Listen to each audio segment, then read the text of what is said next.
Fernandes arrive at Old Trafford and the boost that they got as a result of that signing.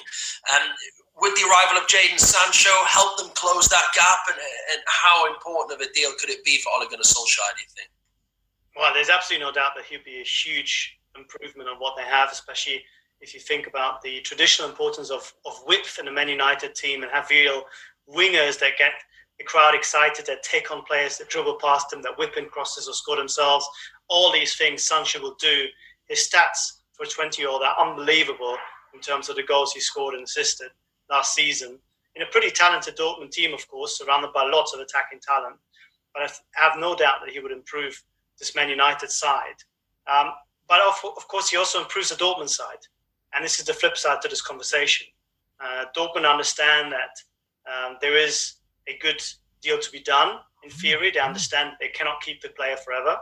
But they also want to make a very careful calculation, which goes to the similar way that the Leverkusen were with Harvard, which is to say, how much is the value of him staying to us? If we have to sell him for less next year, is that actually still a deal that is good for us, because we have a much better chance of winning the Bundesliga next year with Jadon Sancho, of going far in the Champions League with Jadon Sancho, perhaps of winning the German Cup with Jadon Sancho, that we do without him.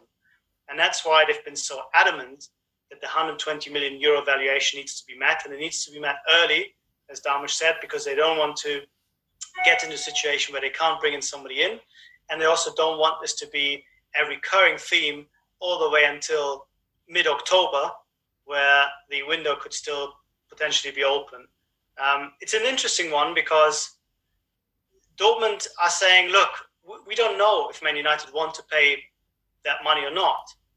They were briefing that there have been some tentative inquiries, that there was an offer close to 100 million euros.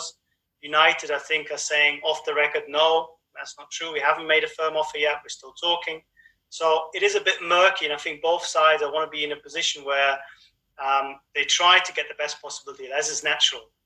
Think back of the story that broke about a month ago that United could only spend £50 million on Sancho. Surely it was designed to say to Dortmund, look, we don't have any money. And Dortmund is saying, look, yeah, that's fine, but then we just keep the player. So there's a lot of poker, bluffing and double bluffing going on.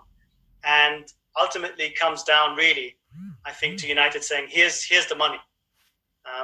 Without that, I think it's going to be very difficult for Dortmund, especially after they've been so public about, this red line, that line in the sand that they've made with both the valuation but also the timing of the deal. I think it's going to be difficult for Dortmund to step down from that without United going very, very far to meet those demands.